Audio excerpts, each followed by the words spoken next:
Assalamu alaikum dear student. Today our topic is damped oscillation and wave motion.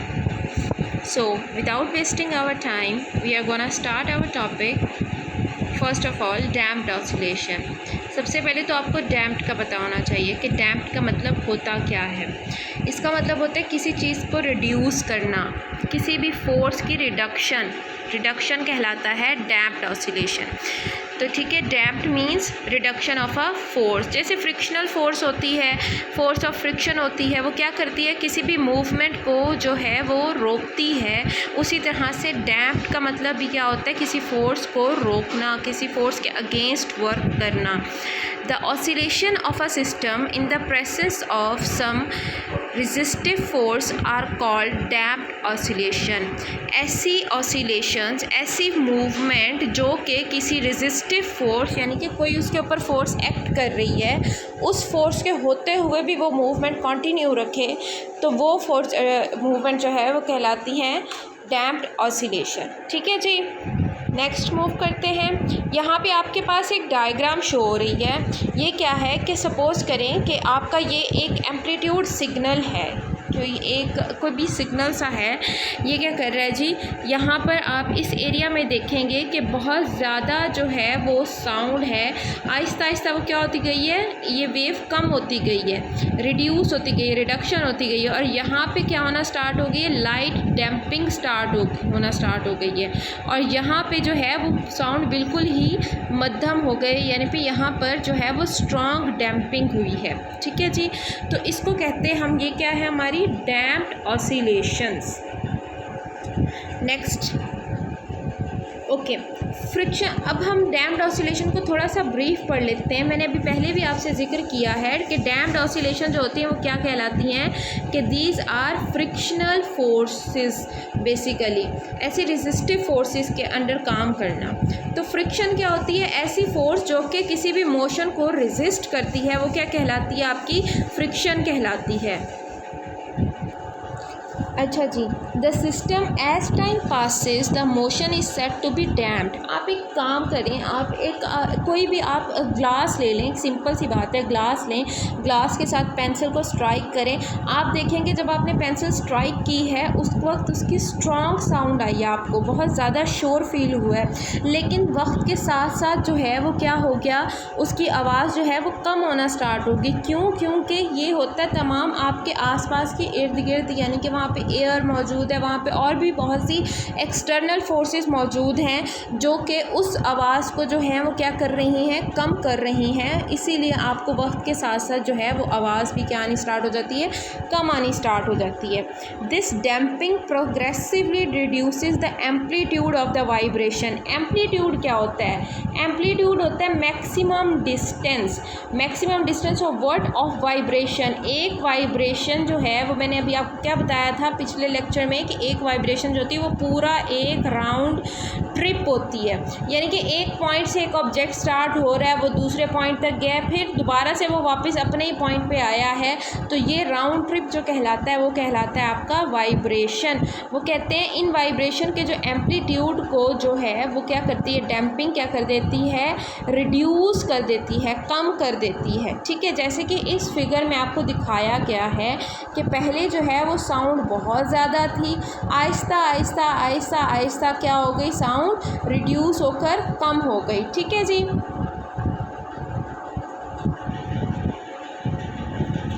अब आ जाता है जी application of damped oscillation. यानी कि damped oscillation तो हमने पढ़ लिया, अब डैम्प्ड ऑसिलेशन यूज़ कहाँ पर होती हैं। इसकी सबसे बेस्ट एग्जांपल है शॉक एब्जॉर्बर।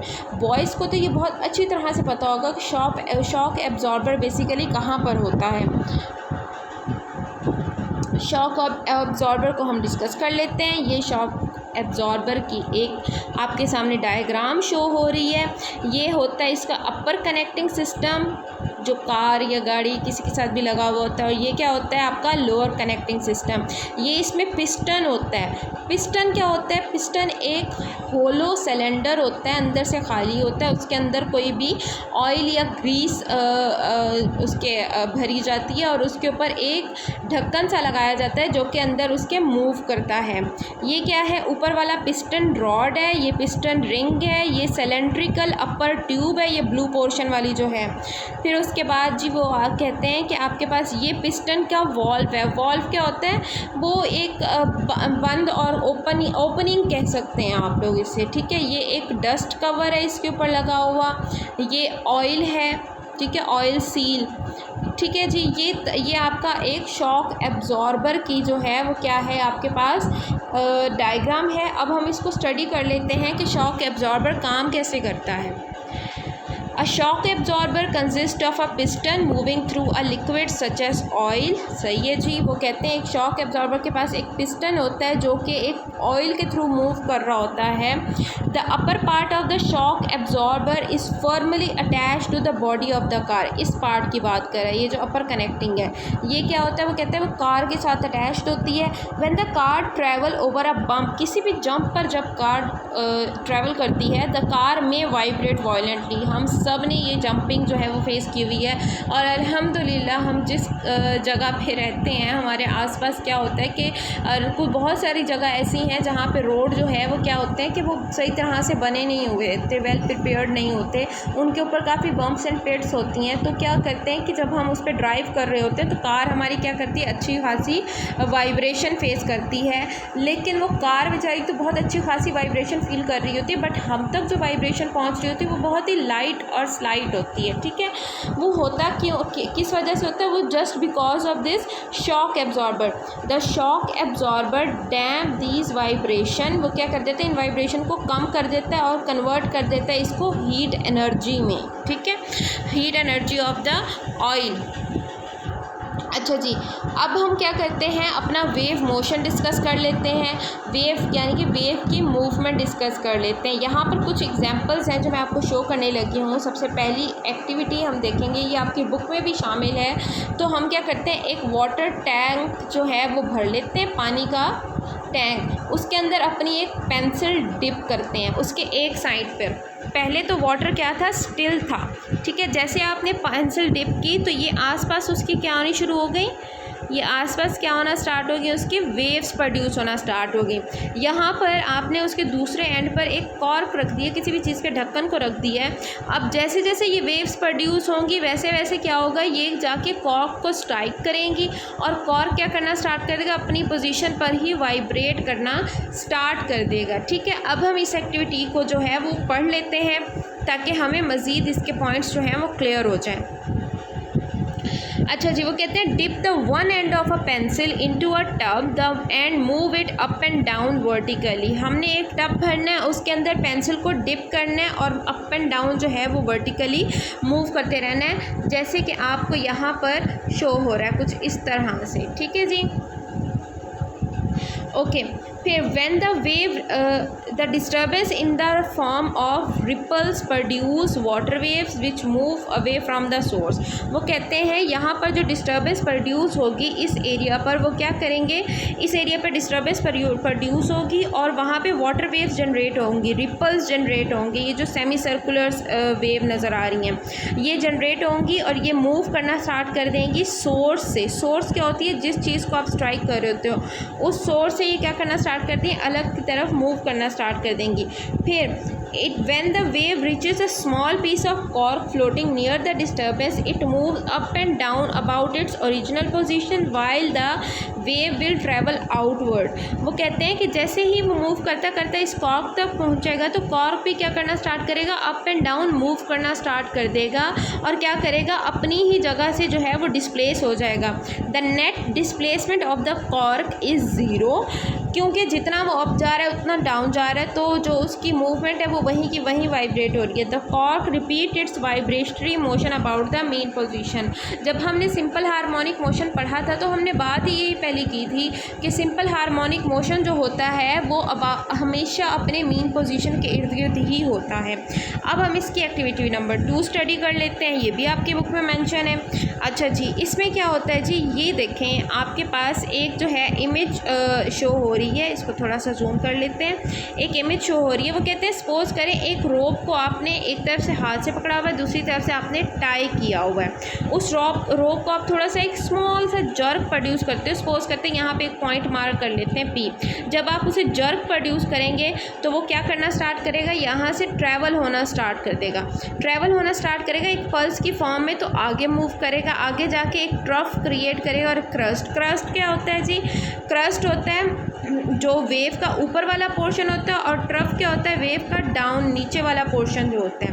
अच्छा, वो कहते हैं इसी तरह से वेव जो है वो पॉइंट जो है आपकी वेव के थ्रू मूव करता करता करता करता कहाँ चला जाएगा, आपकी पॉइंट ऑफ सस्पेंशन तक। ठीक है जी, इससे आपको पता चल जाएगा कि आपका ऑब्जेक्ट जो है वो क्या कर रहा है, वेव के साथ मूव कर रहा है।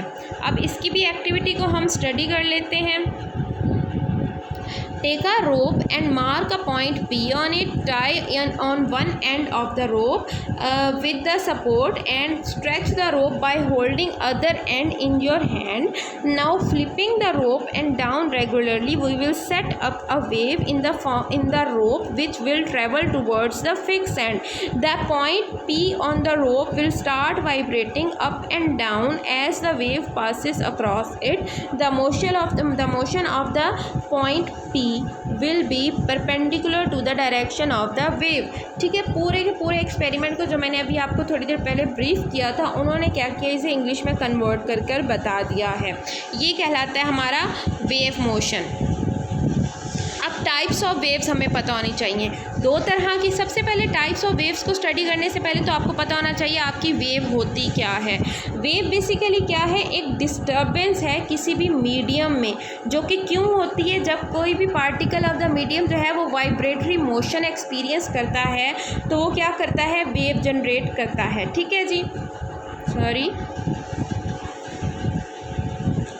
अच्छा जी, अब टाइप्स ऑफ वेव, 2 तरह की टाइप्स होती हैं। एक है मैकेनिकल वेव होती है, दूसरा आपकी इलेक्ट्रोमैग्नेटिक वेव होती है। मैकेनिकल वेव जो होता है, मैकेनिक्स का नाम मोशन से डील करता है, तो मैकेनिकल वेव्स जो होती हैं वो आपकी ऐसी वेव्स होती हैं जिसमें आपका मीडियम जो है वो प्रोपोगेशन, मीडियम की जो आपका जो वेव है वो क्या करिए, प्रोपोगेट कर रही है through any medium, is called a mechanical wave. यानी कि जिनको ट्रैवल करने के लिए किसी ना किसी सोर्स की, किसी ना किसी मीडियम की ज़रूरत होती है, वो होती है मैकेनिकल वेव्स। यानी कि जैसे कि वेव्स ऑफ वाटर, साउंड। अब देखिए साउंड जो होता है वो वैक्यूम में प्रोड्यूस नहीं होता, उसको एक वो चाहिए, मीडियम चाहिए जो कि एयर है।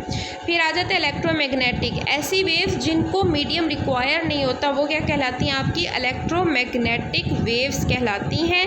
ठीक है जी, और सच एज एक्सरेज और radio waves, television, heat and light, ये तमाम आपकी जो वेव्स हैं ये क्या हैं, आपकी इलेक्ट्रोमैग्नेटिक वेव्स हैं। Okay dear student, this was our lecture. इंशाल्लाह विल मीट अगेन।